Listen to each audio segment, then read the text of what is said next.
오늘은 기드온의 이율배반적인 신앙에 대해서 한번 생각해 보도록 하겠습니다. 큰 승리를 거둔 기드온은 그때부터 뭔가가 좀 달라지기 시작했습니다. 약한 자에게는 한없이 약해지고 눈치를 보고, 또 강한 사람에게는 하나님처럼 군림하기 시작했습니다. 그래서 자신을 무시하고 업신여기는 자는 자신이 심판하고 자신이 형벌을 주었죠.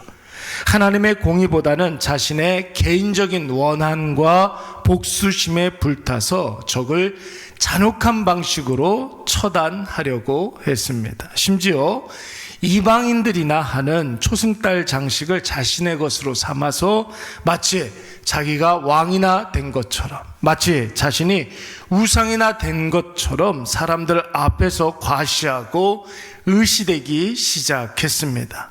이렇게 이미 자신이 왕이나 된 것처럼 사람들 앞에서 자기 자신을 과시하고 또 폼을 잡고 어깨에 힘이 들어가니까 그러지 않아도 자신들에게도 왕이 있었으면 좋겠다 생각했던 이스라엘 사람들이 이참에 기드온을 왕으로 옹립해서 우리 이스라엘도 하나님이 말씀이 다스리는 그런 어떤 신정국가가 아니라 왕이 다스리는 군주제가 되었으면 좋겠다, 이렇게 생각을 했었던 것입니다.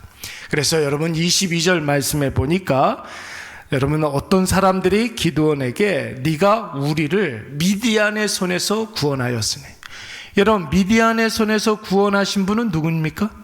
기드온이 아니라 하나님이셨죠. 그런데 당신이 우리를 구원했으니 당신이 우리의 왕이 되어서 이스라엘을 다스려달라, 이런 요청을 하게 됩니다. 사실은 이런 요청을 했던 사람들은 이스라엘 사람들이 아니었습니다. 오늘 우리가 읽었던 24절 말씀에 보니까 그 사람들은 이스마엘 사람들이었다고 했습니다. 이에 여러분 기드온이 어떤 대답을 하는지 한번 보십시오. 23절 말씀에 보니까 내가 어떻게 이스라엘을 다스리라고 하느냐, 나는 왕이 아니다. 이스라엘을 다스리시는 분은 오직 한 분, 여호와 하나님이시다. 하나님이 우리의 왕이시다. 여러분 이렇게 대답을 했습니다. 여러분 맞는 말입니까? 틀린 말입니까? 맞는 말이죠. 정답입니다.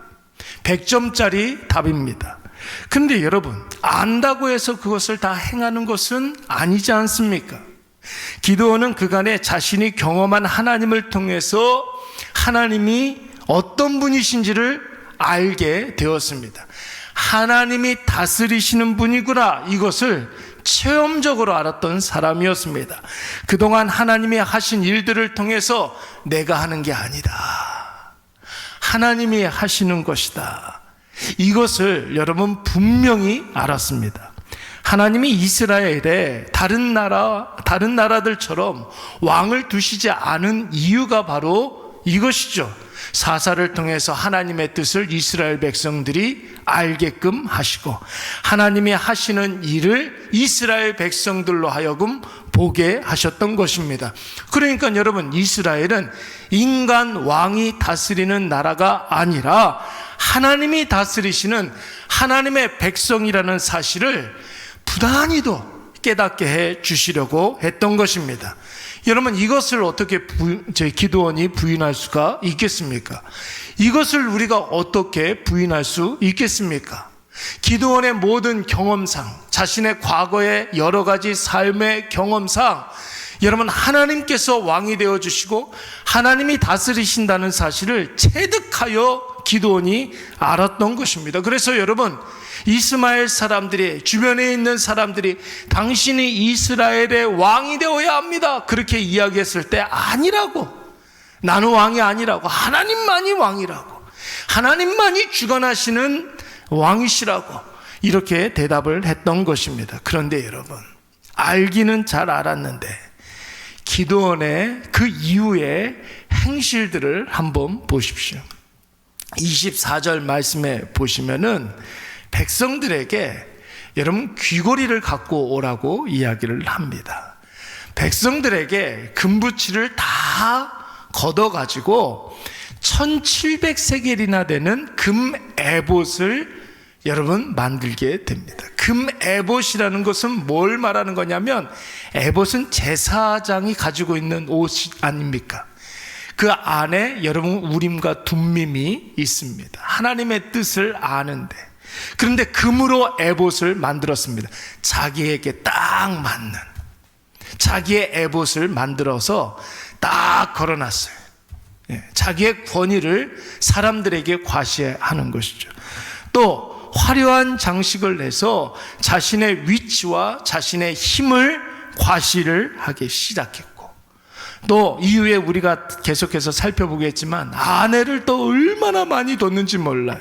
그리고 자녀를 굉장히 많이 낳게 됩니다. 자신의 권력을 이어가려고 하는 시도이죠. 왕이나 하는 행동들 아닙니까? 모든 사람들로 하여금 자신을 우러러보게 하고, 사람들이 자신을 추앙하고 열광하게 하는 것을 즐기게 됩니다. 입으로는 오직 하나님께 영광, 하나님은 나의 하나님, 하나님은 나의 왕, 나와 이스라엘을 다스리시는 분은 오직 한 분 여호와 하나님. 여러분, 입만 열면 하나님 하나님 하지만 정작 자신의 삶은 이미 자기가 왕이 되어서 세상 사람들보다 더 화려하게 자신을 꾸미고 우상 숭배자들보다 더 많은 힘을 가지려고 하고 아무도 주지 않는 권위로 백성 위에 군림하게 되었던 것입니다. 사랑하는 여러분, 이것은 이 시대의 어떤 누군가를 말하는 것이 아닙니다. 바로 나 자신의 이야기를 하고 있는 거예요. 이 이야기를 하고 있는 저의 이야기를 하고 있는 것이고, 이 말씀을 듣고 있는 저와 여러분의 이야기를 하고 있는 것입니다. 우리가 그간 신앙생활을 하면서 하나님에 대해서 얼마나 많은 말씀을 들었습니까? 하나님에 대해서 이야기하라고 하면 여러분 하루 종일 이야기를 하라고 해도 여러분 우리가 모자를 판이에요. 내가 종이라는 것을 잘 알고 있습니다. 내가 죽어야 예수 그리스도가 다시 살아나서 내 삶에 예수 그리스도가 여러분 역사하는 것을 우리는 잘 알고 있습니다. 겸손해야 하는 것을 잘 알고 있습니다. 더 낮아져야 하는 것을 잘 알고 있습니다. 섬김을 받는 자가 아니라 내가 먼저 섬기는 자라는 사실을 우리가 잘 알고 있고, 내가 기준이 아니라 하나님의 말씀이 내 삶의 기준이라는 것을 잘 알고 있어요. 그런데 실제 삶에서 보면 하나님의 말씀에 순종하는 것보다 내 기분과 내 감정대로 살 때가 너무나 많은 것 같아요. 기도, 말씀, 예배가 중요한 것을 충분히 알고 있는데 바쁘면 기도 안 하고, 선약이 있으면 예배에 빠지고, 결정적인 순간에 말씀보다 내 생각을 따르게 됩니다. 하나님이 나에게 보내주신 지체들은 내가 섬겨야 하는 사람이라는 사실을 너무나 잘 알고 있는데 무조건 내 말을 들어야 하는 사람들이라고 생각을 하고, 하나님의 공의를 실현하기보다는 돈 한 푼이라도 더 버는 것이, 손해보지 않는 것이 더 중요하다라고 생각을 합니다. 이 모든 것들이 여러분 기도원의 이율배반의 오류입니다. 신앙은 여러분 말로 하는 것이 아니죠. 여러분, 신앙생활은 냄새로 하는 것입니다. 내가 어떤 냄새를 풍기는 사람이냐, 나의 삶에서 느껴지는 예수 그리스도의 향기가, 예수 믿으라는 소리 한마디도 하지 않았는데 그 예수님이 느껴지는 삶의 태도, 예수님이 느껴지는 삶의 자세, 이런 것들이 있어야 되는 거예요. 성경 말씀 한마디도 이야기하지 않았는데 하나님이 지금 우리와 함께 하신다는 사실을 그 사람과의 교제를 통해서 우리가 깨달아져야 할 줄로 믿습니다. 오늘 기도원의 교만함을 여러분 다시 한번 묵상하면서 나를 다스리시는 분이 하나님이라는 사실을 아신다면 철저히 말씀 앞에 말씀의 다스림을 받으시기를 간절히 축원합니다. 나는 왕이 아닙니다. 나는 종이에요. 나는 평가하는 자가 아닙니다. 평가를 받는 자이죠. 나는 군림하는 자가 아닙니다. 다스림을 받는 사람입니다. 오늘 하나님에 대한 나의 고백이 내 모든 삶의 말과 행실의 기준이 되어서 하나님의 일꾼으로 살아 하나님의 일을 감당하시고, 하나님의 종으로 살아 맡겨진 사명 잘 감당하시며, 하나님의 자녀로 살아서 하나님의 자녀로 살아서 하나님의 뜻대로 살아가시는 저와 여러분이 되시기를 간절히 축원합니다.